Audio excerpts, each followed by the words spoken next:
56 nights crazy. I think 56 nights crazy. I think me and Young go crazy. I think me and Young go crazy.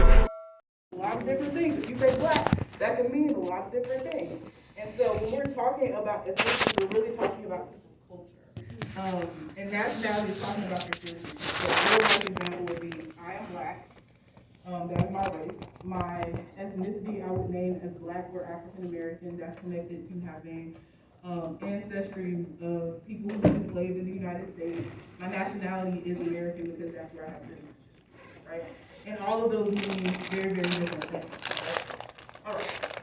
So the next thing I want to talk about is when we're talking about race and how we actually start creating these racial categories. I want us to kind of get to the point where we're moving past just the skin color part. Because by the end of this class, I'm hoping that we can understand what race is outside of just skin color, features and all of that. And to kind of start that conversation, I actually want to talk about the U.S. Census. And how many people in here are familiar with the U.S. Census? How often does the U.S. Census come along? I heard someone say, a little lower. Every 10 years. Yeah, so 2020 is the last U.S. Census. And what is the U.S. Census? We know we do it every 10 years, but what is it? Basically counting how many people are, I know, say in 2020 they were contacting trying to find out how many people are not. Yeah, it's a pretty big deal. So our next one is what, 2030. So the U.S. Census is essentially a demographic survey. And if we're doing this every 10 years, to your point, finding out who's living in your house, and they're asking very specific questions about every person that's living in your house, why do you think we're doing this? I'm, of course, going to tell you why we're doing this, but why do you think that we are doing the U.S. Census? What's the purpose of this? My dad tried to explain it to me, and I was like, I ain't filling out shit. I'll give you the kind of short answer. So the U.S. Census is used to determine how we are dividing resources of the society. Does that make sense? So that's why they're asking you all those questions about the immigration status, your gender, your race. This is how we decide how Congress is made up, so the House of Representatives, how many representatives your state or district will get, what do your voting districts look like, how much money is going to be allotted to these particular groups within society. And so when we're talking about the U.S. Census, it's not just a survey. It literally determines who gets access to the resources in the United States. So it becomes a lot more important that you're able to be included in this, right? So I specifically want to talk about the U.S. Census and the demographic question of race, because this is a chapter on race, right? So I need 2 volunteers to kind of make this point. I'm going to ask each of you to look something up. So who would like to volunteer to look something up? Rebecca? Lauren? Okay. So Rebecca, I want you to look up, and don't say it yet, just look it up. I want you to look up when was the first U.S. Census, and Laura, I want you to look up what were the racial categories on that U.S. Census. Because part of understanding race is you got to understand what's happening in society. And so once you understand what's happening in society, race starts making a little bit more sense. So I'm assuming you found yours. Okay. Have you found yours? Yeah. Okay, so I'm gonna write these out for people. When was the first U.S. Census? August 2nd, 1790. 1790. Laura, what were the first 3 racial categories on that U.S. Census? Free whites, and then free, all other free persons, and then slaves.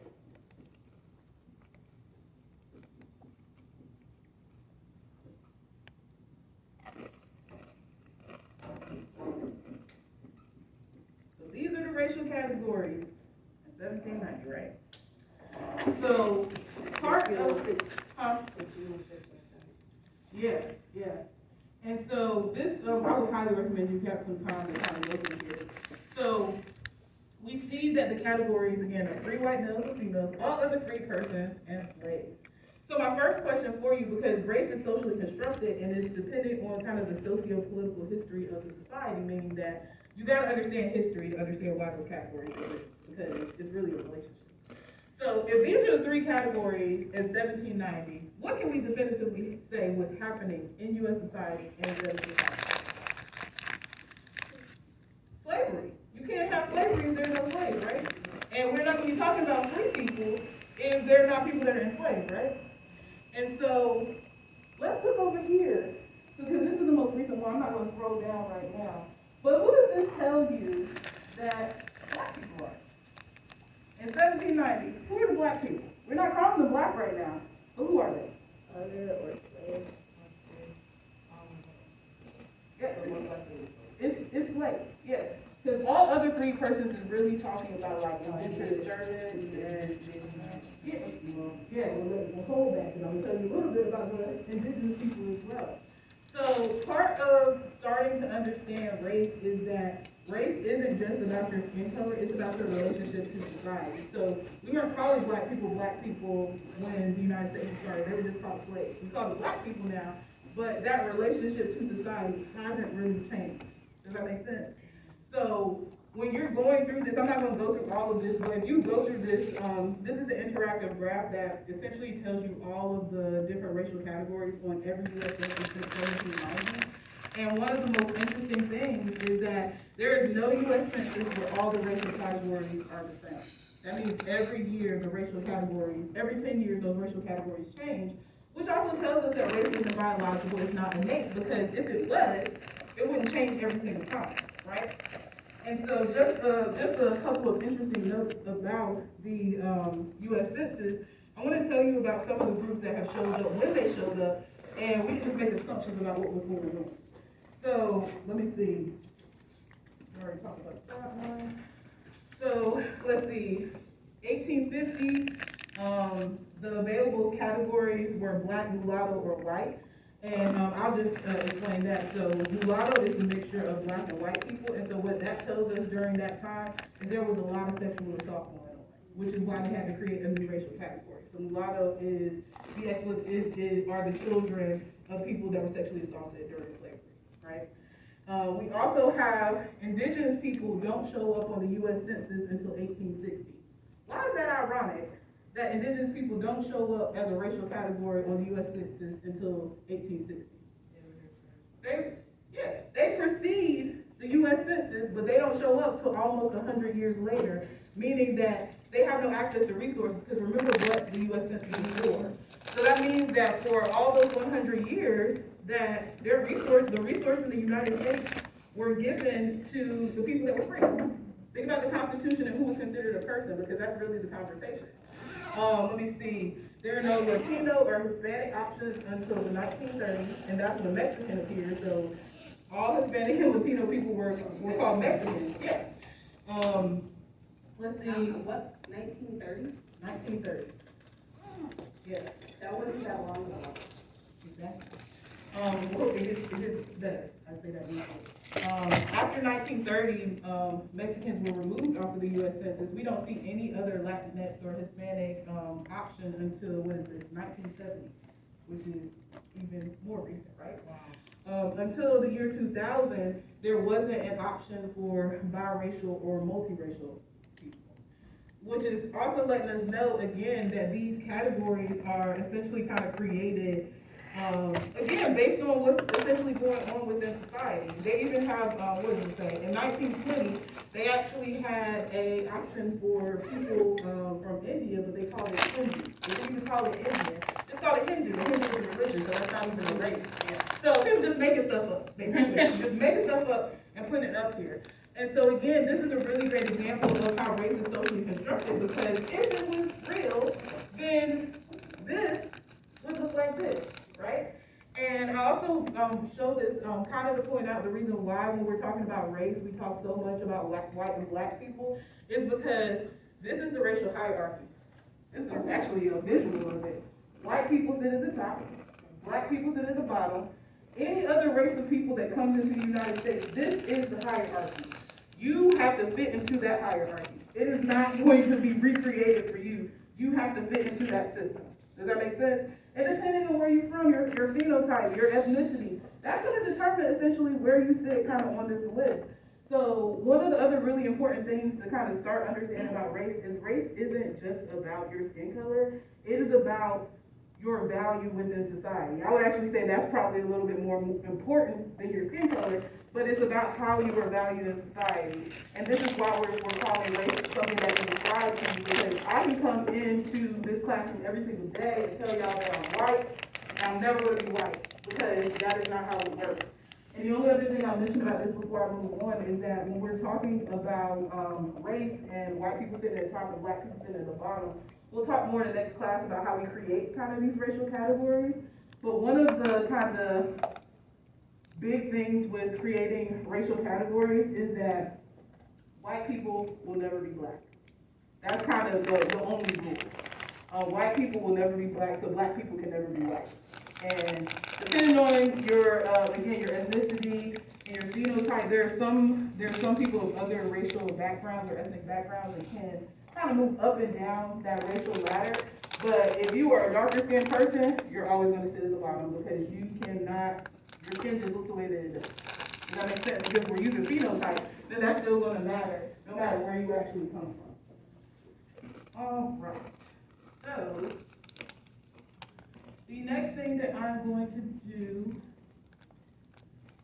I'm showing all of these. I was like, oh, let me pick them. No, we're going to watch all of these. So, what I want to do now is I'm going to show all of these videos because all of these have different perspectives about race. And I'm going to show these first two videos with children because I think we definitely need to hear about what children think. Then we're going to watch one on indigenous people, Hispanic, and then white people end with white people. And once you see the order that I've laid them, then you understand why they played in the order that they are. So after each video, I want to kind of talk very briefly about how the people in the video are describing race, okay? Think about what we just said, the definition of race is kind of based on the phenotype. And I want you to think about how that compares to these people that are talking about race, okay? I think, actually, I'm not going to show this one, but it's in the video for you already, but I'm going to show this one because it's more connected to what we've been talking about. Do you mind getting the light? All right. Mm-hmm. So, I'll write this up here real quick. These groups. So we have kids, indigenous, Latinx, and white. I just want to do like a quick class vote real quick before we watch these. You can just raise your hand for whichever one you want. I want to know which of these groups do you think is going to have the best understanding of race as it works within our society. Does that make sense? I want you to tell me who do you think. And I'll just count your hands like as I'm going through. So how many people here think the kids are going to have the best understanding of race in our society? The real understanding, like the real meaning behind it? I think kids are going to be the most honest. So you think kids? So we'll put one over here. How many people think the indigenous people are going to have the best understanding of race? You raise your hands high, I'm going to count off. 6. What about the Latinx people? How many people think Latinx people are going to have the best understanding of race? And how many people think white people are going to have the best understanding of race? Nobody. Can I vote for kids? Oh, sure. Cool. All right. And then after we watch this, we're going to come back and see. Put 0 just so you don't say anything. But I'm going to come back so we can see which of these groups we felt like had the best understanding, okay? All right.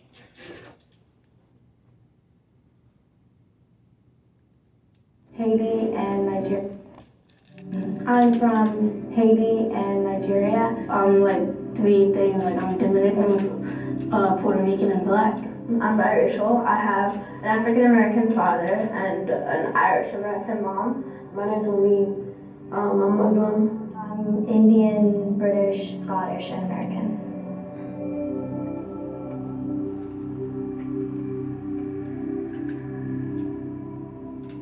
My parents are from Venezuela, and I was sharing like one of the foods that we eat, and then I got made fun of. They were like, "What is that? Ew! Oh, ew! What is that?" And like I cried because I felt like, oh, there's something wrong where I'm from. Like maybe like it's bad. Like I'm different. I am an African American adopted girl, only child, and I live with my 2 dads. I remember when I was younger, I went with my family to a restaurant, and they made us pay in advance just in case we didn't pay afterwards, and that was kind of upsetting. you start to notice that people are different and you have comments that might be racist or they might not be, but by the time you get older, you know that it is racist and you should stop. I feel a little scared about if I, just walk down the street, cops might just think I'm doing something bad, and then if I try to explain to them, they won't listen and then just start beating me up and doing terrible things to me. I think there's like this anxiety that kind of comes with being biracial, like that kind of eats away at you, like almost like you have to prove yourself, like that you're one or the other. Like, for example, like I hear the phrase, "You're not black," all the time. People sometimes think that I'm supposed to like talk ghetto or like whatever that is. Oh, she's uneducated because she's African American.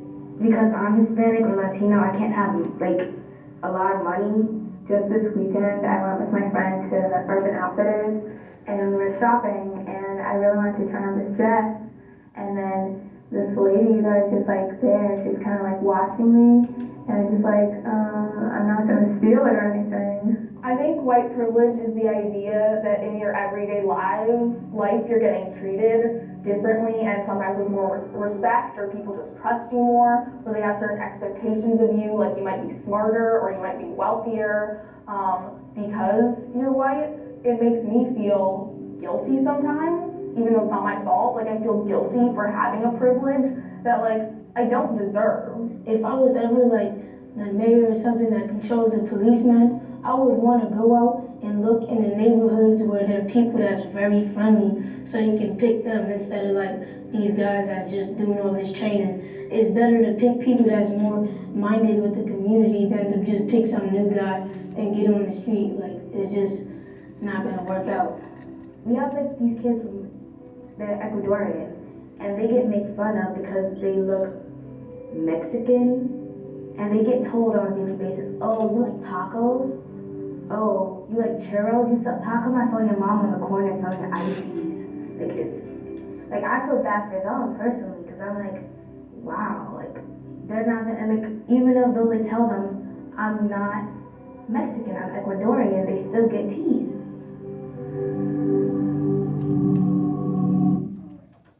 Did those kids have a good understanding of how race works within our society? Yeah. And how did they describe their understanding of race? Did they talk about skin color? What else did they talk about outside of skin color though? They talk about the food that they eat. Did we have a conversation about food? Yeah. And do you remember when we had that conversation about food and I told you that there is a connection between how people talk about other people's food and race? Because what these kids are telling you is that other people made them feel bad for eating the food that belonged to their culture, and that's how they figured out that there was something quote unquote wrong with them. Does that make sense? So it doesn't even have to necessarily be explicit. Like I said, they're 12, so they're already kind of picking up on this. So they may not be able to articulate it the way that we can, because we're older, but this is also a way of like socialization. So that's why when we had the conversation about ethnocentrism and how we talk about food, that's why we make I'm making the points that I'm making, is because food is like, it seems innocuous, but it's not. It's literally you're downplaying someone else's pieces of their culture because you're judging against something else. Real quick, Naiya, go ahead. I like how the girl that said she, like, when she said she's Hispanic and when she talked about Hispanic Latinos, like they get like less money or something. Not all Hispanic Latinos get less money. They have a lot of money. It's fair to have. It's not fair for them, Hispanic Latino people, that sometimes they can be poor, or sometimes they try to help other family members because they have a lot of money. Just because us black people and other people from different places, just because we have less money doesn't mean we feel poor. Yeah, that's a really good point, because race is also connected to poverty, so like you can't really dismiss that connection either. So I want you to kind of keep in mind with those children we're talking about, and this next one that we're going to watch, all the rest of them are adults, so this next one that we're going to watch is about indigenous people. I'm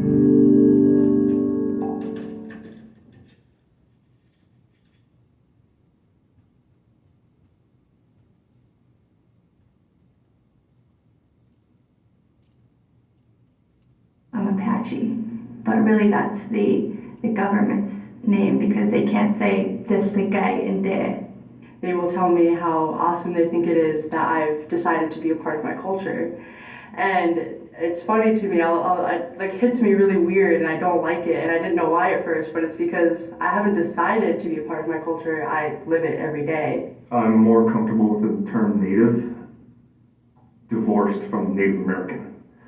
I know there are people who use Indigenous, and if there is one term I do not like to be called, is American Indian. And for me, to be Indigenous is to have an intimate and interconnected relationship to a homeland.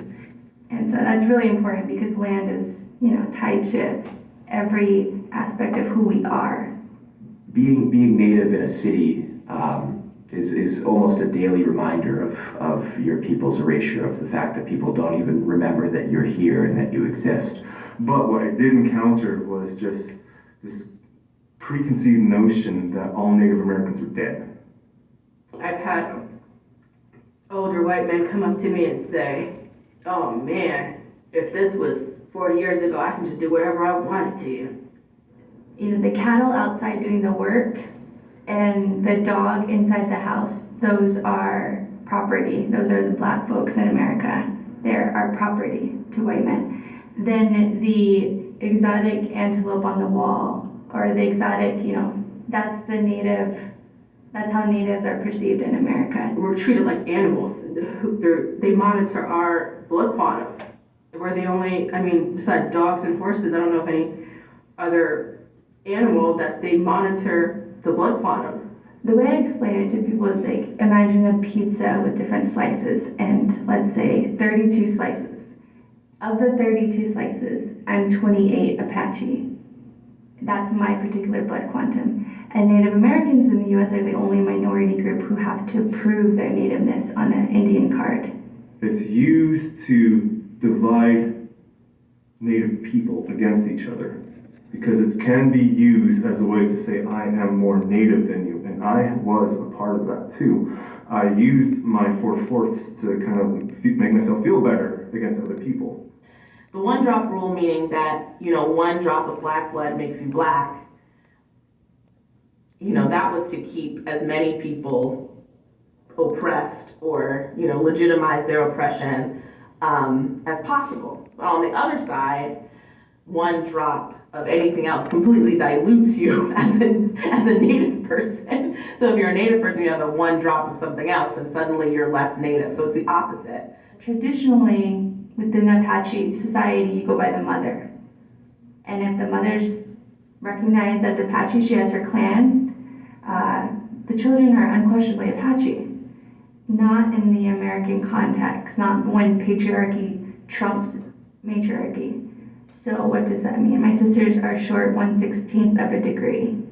What does that mean? Does that mean their pinkies aren't Apache? What does that mean? Being a mixed race person is a whole another side of it, but that's a very common experience in our tribe. So it's not as if we're unusual in that way. What is unusual is the admixture of black. My grandfather actually doesn't want people, if he hears that somebody from the tribe is coming over, he won't come out of his room because he doesn't want them to know that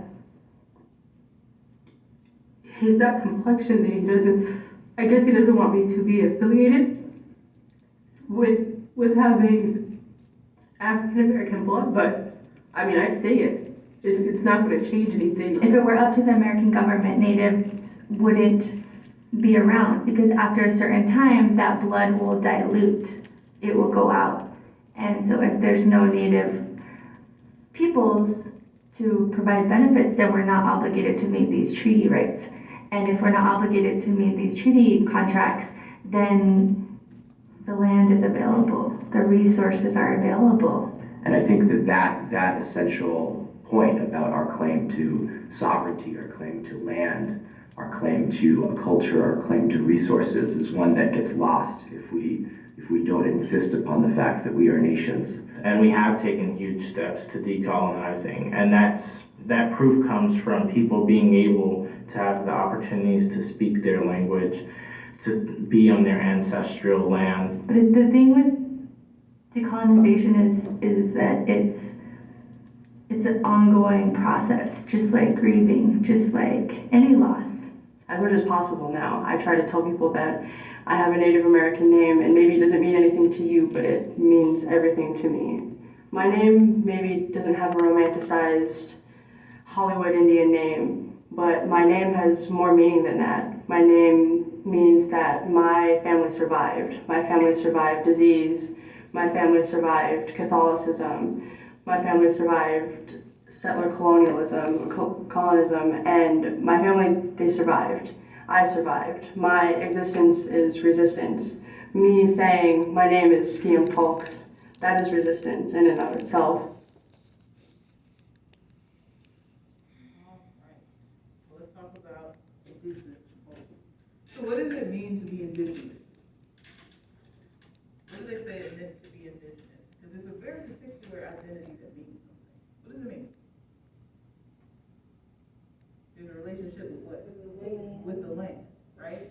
And this is really talking about, the people that are stewards of the land. So when we use indigenous, that's not even specific to the United States. You have indigenous people around the world. These are the people that were there, before people came in and colonized. That's essentially what they're talking about. And so how did they talk about race? How did these indigenous people talk about race? Go ahead, Naiya, give us like the dude said, he hates when people are calling him Indian when he's Native American, because he don't like the word Indian. Because it is a slur. Because if you know anything about the history, the reason why Indians are called Indians is because why?